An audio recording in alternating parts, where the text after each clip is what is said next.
직장인 여러분, 안녕하세요. 이 세상 모든 근로자를 위한 코스코 노동법을 부탁해 두 번째로 다룰 주제는 근로시간입니다. 정부는 18년 7월부터 주 40시간을 원칙으로 하고 연장 근무까지 포함하더라도 주 52시간을 넘지 않도록 하는 근로기준법 개정안을 시행하고 있는데요. 특히 주 52시간제를 위반 시 사용자는 형사처벌을 받을 수 있으며 근로자는 체불임금을 청구할 수 있는 등 노사관계에서 근로시간을 이해하는 것은 매우 중요하다고 할 수 있습니다. 이번 시간을 통해서 근로시간에 대해 심층적으로 이해하고 주 52시간에 대한 법리를 사례를 통해 공부해 보도록 하겠습니다. 노무사님, 근로시간이라고 하면 저희가 직접 근로를 하는 시간이라고 이렇게 생각이 드는데 혹시 법적으로 어떤 정의가 내려져 있는지 궁금합니다. 네, 법적인 정의는 이제 지휘 감독을 받는 시간을 근로시간이라고 하는데요. 저희가 이제 일을 할 때 사무실에 있다고 가정을 하면은 평소에 업무 시간에는 뭐 업무를 잠깐 안 하고 있더라도 팀장님이 일을 바로 시키면 일을 해야 되잖아요. 네. 그러니까 이런 영역을 그런 지휘 감독이라고 볼 수가 있고요. 반대로 이제 저희가 점심 시간이 돼서 식사를 하러 가게 되면은 뭐 저희가 배가 안 고프면은 식사를 안 할 수도 있고 아니면 은행 업무를 보러 밖으로 나갈 수도 있기 때문에 이런 부분은 지휘 감독이 없이 자유롭게 이용할 수 있는 영역이거든요.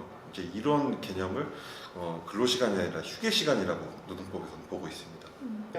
우리가 일반적으로 회사에서 뭐 직무랑 관련해서 외부의 교육을 가서 외부 전문기관에서 교육을 받아라 이런 경우가 있지 않습니까?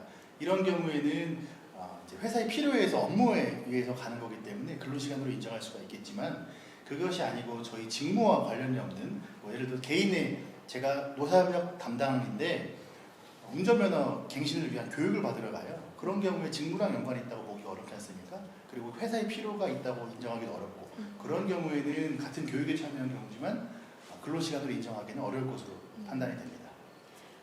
그러면 저는 또 궁금한 게 있는 게 회식은 근무의 연장선이라는 말이 있잖아요. 회식도 근무 시간에 포함이 되는지 근로시간에 산정이 되는지 궁금합니다. 요즘 같은 세상에 회식이 근로시간의 연장이라고 하면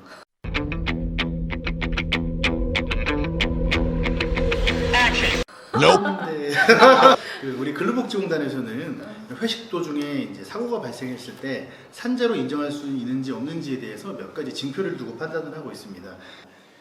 크게 총 4가지로 대표적으로 말씀드릴 수가 있을 텐데 이 회식이 사전에 계획된 공문에 의해서 실행한 이런 회식인지 그리고 이 회식 비용을 법인카드와 같은 이제 회사의 비용으로 결제를 했는지 그리고 이 부서의 부서장이라고 할 수 있는 관리자가 참석을 한 그런 회식인지 그리고 이런 회식에 참여가 어느 정도 강제되어 있는지에 대한 부분들을 종합적으로 판단해서 이런 4가지 징표들이 좀 전반적으로 인정이 된다. 그러면 산재로 인정한 그런 사례들이 있거든요. 또 반대로 이제 단순히 직원들 간의 화합 도모를 위해서 뭐 예를 들어서 오늘 퇴근하고 나서 할 일도 없는데 저녁 먹고 당구 한 게임 치자 이렇게 해서 놀다가 사고가 났어요. 그런 경우에는 또 반대로 산재로 인정되지가 않고 있거든요. 이런 부분도 결국 회식이 근로시간으로 인정할 수 있는지에 대해서 유사한 징표를. 그러면은 이제 출장 같은 경우에는 실제 업무 시간이랑 뭐 이동 시간 이렇게 구분해야 될 부분들이 많잖아요. 체크해야 될 부분들이 많은데 출장을 갔을 때 근로시간은 어떻게 되는지. 이제 우리가 출장을 갈 때 출장지가 어디인지에 따라서 출장에 소요되는 시간이 매번 다를 거예요. 저희가 지금 대전에 있는데 서울로 갈 때 출장 시간과 청주로 갈 때 출장 시간이 다를 거거든요. 그래서 예를 들어서 어떤 출장에는 4시간, 어떤 출장에는 10시간 각각 소요되는 시간이 다릅니다. 이런 경우는 어떻게 일률적으로 규정을 할 수도 없으니까 우리 법에서는 제한 근로시간제라고 해가지고 이런 경우에 통상 필요한 시간을 근로한 것으로 인정을 한다라고 이제 규정을 두고 있고요. 그래서 통상적으로 이제 실무적으로 대부분의 회사에서는 출장을 한번 가는 경우에 8시간 하루의 소정 근로 시간을 이제 근무한 것으로 인정하는 그러한 부분들을 많이 이제 사례로 보고 다만 이제 그러면 저희가 출장에 있는데 임의로 좀 근로자 개인이 미리 가서 업무를 봤어요. 네. 그런 경우 이것을 근로시간으로 인정할 수 있는지가 또 문제가 될 수 있지 않습니까? 이런 경우에 이제 뭐 예를 들어서 저희가 청주에 출장을 가는데 전날 미리 청주에 가서 뭐 저녁 식사를 하면서 이제 좀 쉬었어요. 네. 그런 경우에 전날 간 것을 근무 시간으로 인정할 수 있는지가 또 문제가 될 수 있잖아요. 이런 네. 경우에는 근로자가 임의로 이제 회사의 필요에 의한 것이 아니라 임의로 먼저 가서 업무를 본 것이기 때문에 근로시간으로 인정하기 좀 어려울 것 같고요. 근데 이런 이동 시간도 이제 사안에 따라서 다르게 볼 필요가 있는데요. 일단 이제 법문부터 제가 설명을 드리면은 아까 말씀하신 대로 출장 시간에 대해서 측정이 어렵기 때문에 소정 근로 시간을 근무한 것으로 간주하는 게 원칙입니다. 다만 이제 법에서도 예외를 인정한 게 통상 이제 필요한 시간 외에 이제 통상적으로 이제 추가적으로 필요한 시간이 측정이 가능한 경우에는 그 측정 가능한 시간을 근로 시간으로 인정하게끔 인정을 하고 있고요. 이에 대해서 설명을 드릴 수 있는 게 이제 해외 출장의 사례입니다. 국내 출장과는 달리 이제 해외 출장 같은 경우에는 이제 비행기에서 체류하는 시간이 길거나 아니면 뭐 배를 타게 되면 배에서도 뭐 장시간 있게 되는데요. 이 경우에는 국내랑은 다른 게 뭐 국내에서는 뭐 휴게소를 들린다든지 아니면 개인 용무를 잠깐 보고 다시 업무 장소에 이동한다든지 그런 경우를 생각할 수가 있어요. 근데 비행기 안이나 선박 같은 경우에는 이동을 할 수가 없고 그리고 뭐 난기류나 이런 게 발생을 했을 때는 또 승무원의 지시에 따라야 되는 등 이제 행동의 제약이 강하게 적용이 되거든요. 그래서 이 경우에는 이제 법원에서는 달리 본 게 이 이동 시간까지도 근로 시간으로 인정을 해서 연장 근로 수당을 지급하게끔 판결을 내린 사례가 있습니다. 그렇기 때문에 이제 아까 말씀드린 이제 징표를 잘 판단을 해서 근로 시간 여부를 이제 개개 사례에 맞게 판단하는 것이 중요하다고 할 수가 있습니다. 아까 앞에서 잠깐 언급드렸는데요. 최근 주 52시간제가 노사관계에서 큰 이슈가 되고 있습니다. 이때 주 52시간제가 어떤 것을 의미하는지 알 수 있을까요? 예, 이 질문에 대한 답변이 조금 복잡할 수가 있는데 좀 간단하게 설명을 드려보도록 하겠습니다. 그 기존 이제 최근에 법이 개정되기 전에 이제 근로기준법에서는 휴일 근로와 주중 시간의 연장 근로에 대해서 별도의 것으로 구분을 하고 있었습니다. 그래서 주중에 12시간 연장 근로를 하고 주말에 16시간 근무를 하더라도 이제 법상 위반이 아니었습니다. 그래서 주중에 40시간, 소정 근로 시간 40시간, 주중 연장 근로 시간 12시간, 휴일 근로 시간 16시간 합쳐서 총 68시간을 한도로 해서 한 주의 소정 근로 시간이 정해져 있었다면 법이 개정되면서 주중 시간의 근로와 휴일 근로를 합쳐서 총 12시간을 넘을 수 없도록 법이 개정되었는데요. 법이 구체적으로 개정된 내용은 일주를 7일로 한다라는 그런 법이 개정이 있었습니다. 그래서 이제 50인 이상의 기업의 경우에는 한 주간 주중 소정 근로 시간 40시간, 그 휴일 근로와 주중 시간의 근로를 포함한 12시간을 합쳐서 52시간을 초과하면 안 되겠고요. 이런 부분들을 이제 기업에서 운영을 하실 때 좀 더 유의하시고 참고를 하시면 되겠습니다. 그러면은 한 가지 생각을 해보실 게 있는데 저희가 그 일주일간에 일만 하는 게 아니라 휴가를 갈 수도 있거든요.